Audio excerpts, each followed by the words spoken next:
Nah, itu tuh Ya. bisa menyebabkan insecure gitu waktu udah tuanya gitu loh. Hai guys, Assalamualaikum warahmatullahi wabarakatuh. Ketemu lagi bareng aku, Tasya.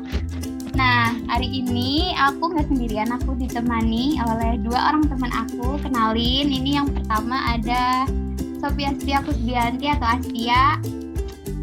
Yang kedua ada Hafil Rikit atau Rikit.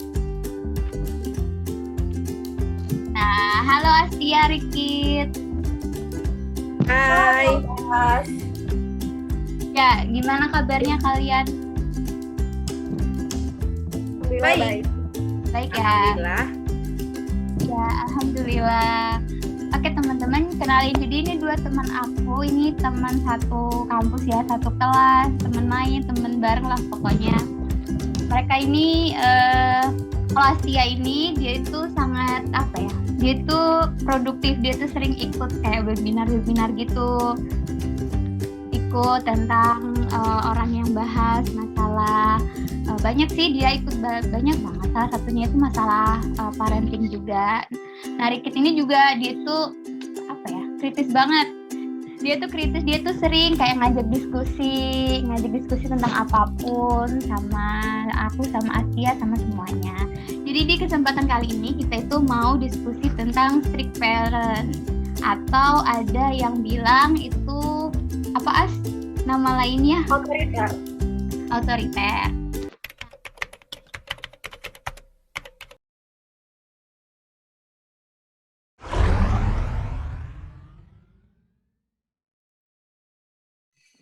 Dari artinya dulu deh, kan strict parent artinya orang tua yang ketat. Nah, kalau misalnya dia tuh dimasukin ke tipe parenting, itu emang masuknya yang ke tipe otoriter, di mana dia gaya parentingnya itu demanding tapi unsupportive.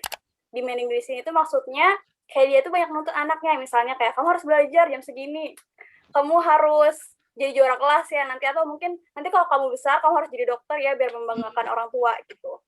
Nah, setiap dia buat aturan itu, dia nggak peduli nih perasaan anaknya gimana, nggak peduli anaknya setuju atau enggak, yang penting dia harus nurut aturan orang tuanya. Mungkin gambarnya itu sih yang aku tahu. Kalau menurut aku sih orang tua yang, aku berusaha juga cari-cari di Google ya, karena aku sendiri nggak paham arti sebenarnya strict parent yang menurut ahli itu seperti apa. Setelah aku baca-baca, jadi strict parent itu orang tua yang memiliki tuntutan yang tinggi ke anaknya. Jadi karena orang tuanya ini ketat, tuntutan yang untuk mencapai tuntutan itu dia berusaha tegas. Nah, dari sikap tegas ini muncullah keotoriteran. Jadi yang sifat otoriter yang tidak peduli perasaan anaknya, tidak peduli pendapat anaknya, ya seperti itulah. Oh ya, sama ini Tas, sama dia itu sering ngebatasin anaknya baik dalam berekspresi maupun mengungkapkan pendapat.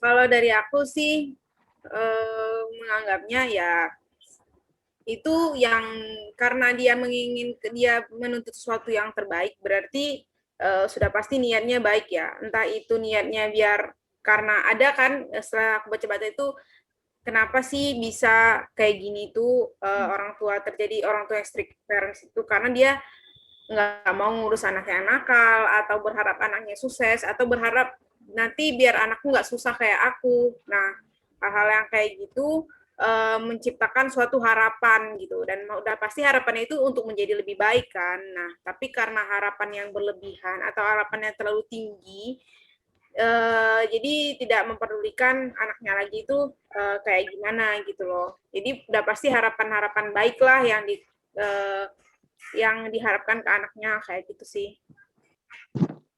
Mungkin sama sih kayak Rikit. Emang niat awalnya tuh baik, cuman cara penyampaiannya aja yang menurut aku kurang benar gitu loh. Kan bisa ya, dia tetap menuntut tapi tetap memikirkan bagaimana perasaan anaknya, gimana pendapat anaknya. Kan pada akhirnya nanti yang menjalani kehidupannya anaknya, bukan orang tuanya sih. Ya. Cuman caranya aja yang salah. Iya, bener sih. Benar. Ya, aku setuju sih sebenarnya, karena kan emang kayak, ya aku sendiri kan kalau misalnya, masih anak-anak tuh ya, kan kita kan pasti pengennya kayak ya senang-senang aja gitu. Kita melakukan apa yang kita mau gitu kan. Semua yang kita mau kita lakuin gitu. Tanpa arahan orang tua, tanpa kayak kamu tuh harus gini dari orang tua tuh pasti kita juga kayak nggak bakal bisa apa sih di jalan yang benar gitu kan.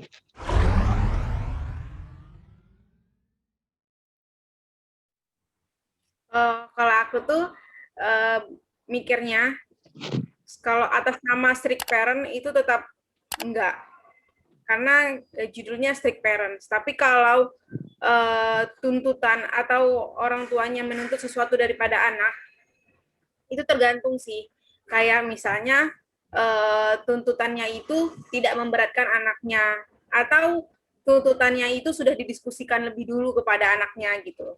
Kayak misalnya nih, aku belum pernah jadi orang tua, tapi sebagai anak aku merasa dituntut untuk melakukan sesuatu, apalagi anak pertama gitu ya, perempuan, anak pertama, dituntut untuk menjadi lebih kuat, jadi contoh buat adik-adiknya, itu tuntutan yang udah didiskusikan terlebih dahulu, dan itu tidak termasuk dalam strict parent-nya. Jadi menurut aku kalau atas nama strict parent, tetap enggak sih, karena aku bukan orang yang suka dipaksa, dan aku juga orang yang suka diskusi. Jadi kalau misalnya aku dibatasi dengan hal-hal tertentu, aku nggak akan bisa gitu.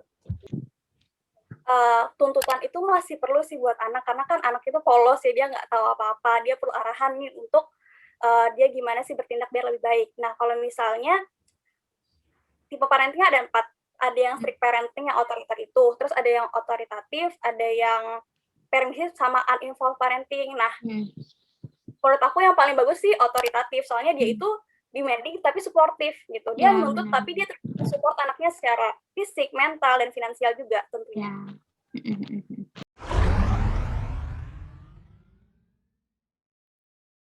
Mungkin dari film aja kali ya, Tas? Oh iya, boleh. Dari drama Korea Penthouse tuh, coba lihat. Kan ada tuh, ibunya kan yang siapa? Cho Seo-jin. Nah, itu tuh dia kan strict banget ke anaknya. Dia harus nyanyi, harus bagus lah nyanyinya melebihi rivalnya gitu. Nah, itu jadi anaknya itu awalnya mungkin penurut, tapi nanti lama-kelamaan ketika dia udah ngerti, bisa jadi dia pembangkang. Terus dia juga bisa muncul nih sikap rendah diri, karena kan opini dia tuh nggak didengar sama lingkungannya.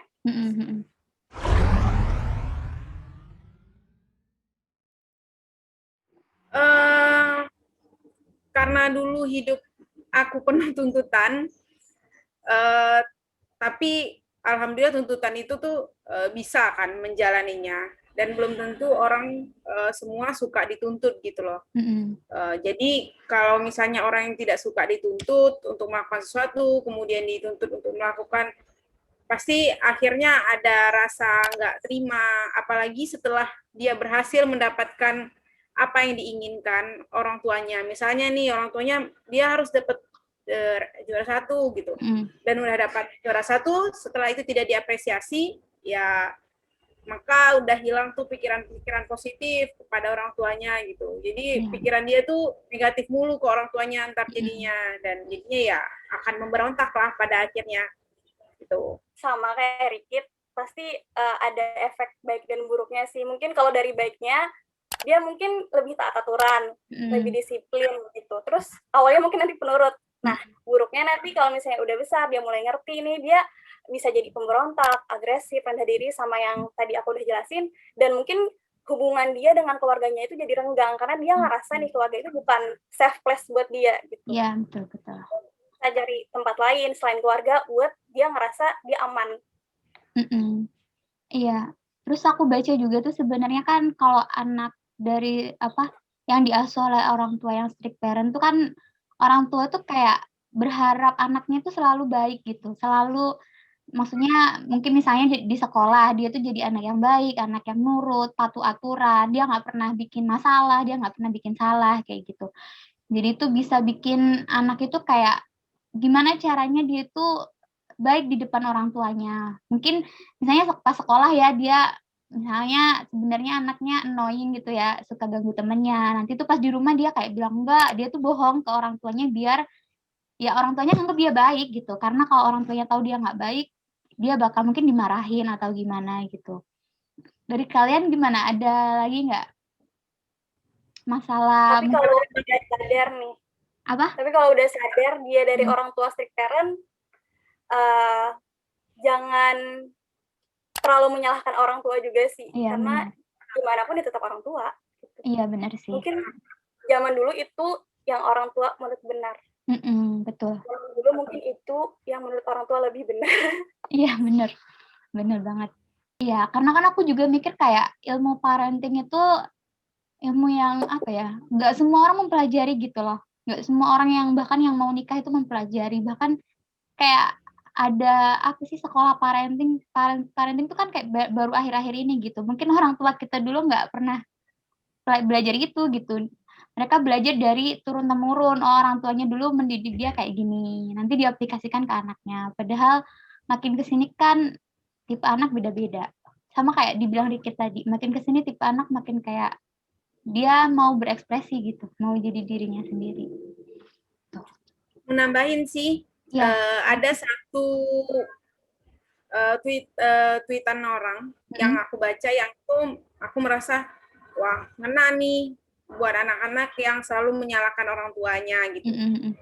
Jadi di situ kayak balasan chat gitu dari ayahnya, dia bilang maaf ya, ini juga baru pertama kali papa jadi orang tua. Nah, jadi kita tuh sebagai anak juga harus tahu gitu loh. Kalau misalnya orang tua bilang ini gitu, maklumi aja kalau misalnya ada salah atau nggak sesuai sama kita ya. Namanya juga orang tua baru pertama kali menjadi orang tua gitu loh. Nggak langsung semerta-merta bisa gitu. Makanya dibutuhkan komunikasi dua arah. Gitu. Apa yang kita mau disesuaikan dengan apa yang orang tua mau. Gitu. Iya.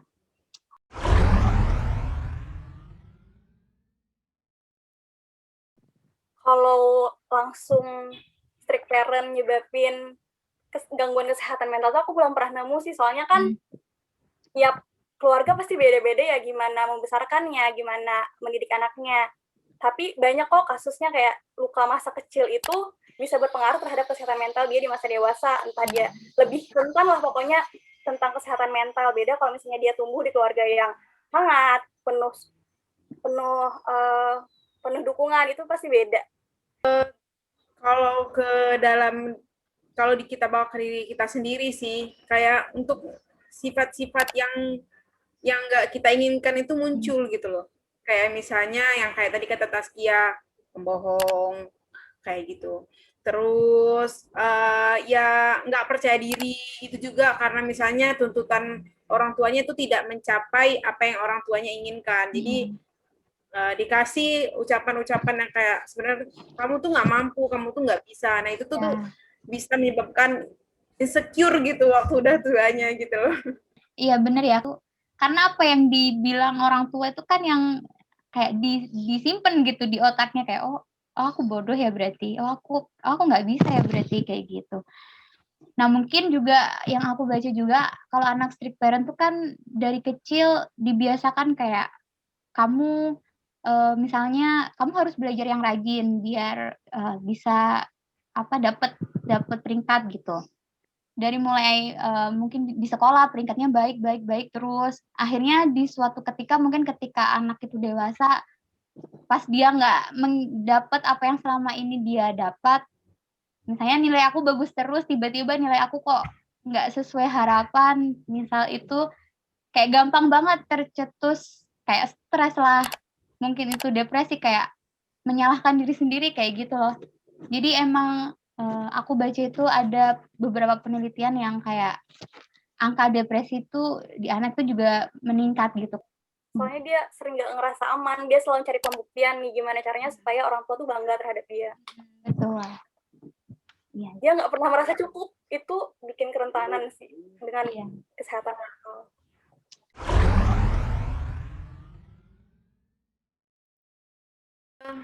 Kalau dari aku sendiri, kalau misalnya kalian merasa orang tua kalian ini strict parents gitu, ngekang ini itu, kalian jangan cuma diam terus mengumumkan ke seluruh dunia kalau orang tua kalian itu strict parent, itu nggak akan mengubah keadaan.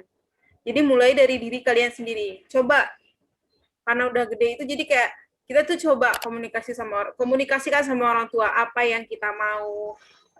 Kita pahami dulu niat baik orang tua kita, jangan kita memprotes sedangkan kita belum pahami gitu apa yang orang tua kita tuh maksud, nanya apa yang orang tuanya mau, apa yang orang tuanya harapkan sebenarnya dari inti kamu tuh harus jadi dokter, apa sebenarnya orang tuanya itu mau di akhir dengan anaknya menjadi dokter. Cuman mungkin orang tuanya cuma pengen anaknya itu biar nggak hidup susah.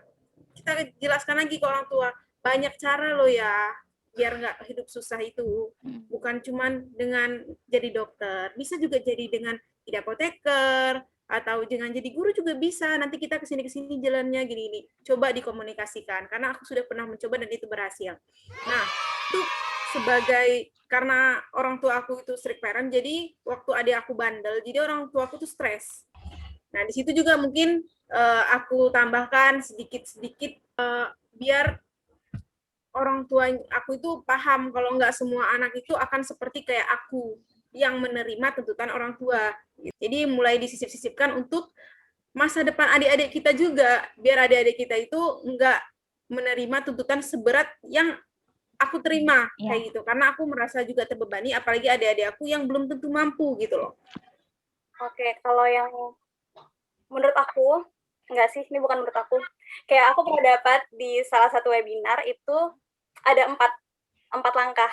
Yang pertama ya sadari dulu, sama kayak kita tadi sih, kayak sadari kalau emang dulu itu pola pengasuhan orang tua kita itu nggak sesuai dengan apa yang kita harapkan. Terus amati nih gimana sih pola perilaku orang tua itu berefek kepada perilaku dan kepribadian kita di masa kecil maupun di masa dewasa. Nah, amatinya ini dari dua sisi, bukan dari sisi anak aja, tapi dari sisi orang tua. Setelah diamati, kita terima nih, emang menerima nih nggak mudah sih.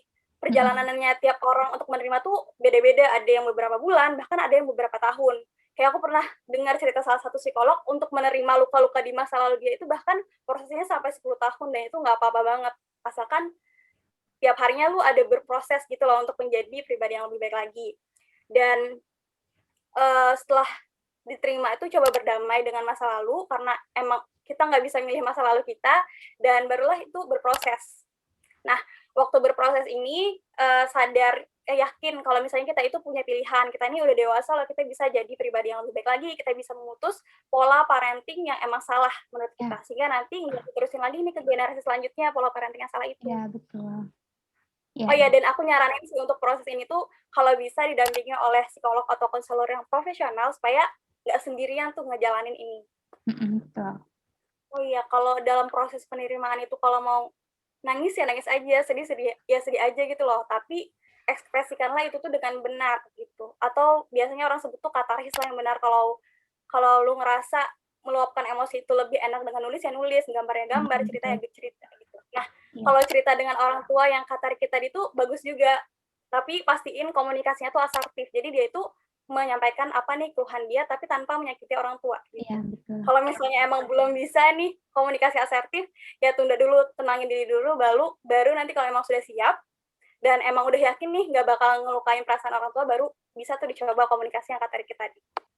Iya, mungkin yang pertama dilakuin sih kayak memperbaiki komunikasi ya. Misalnya ngobrol mungkin dimulai dari hal-hal yang kecil, ngobrol kecil, nanya mungkin gimana kabarnya, sehat nggak, kayak gitu.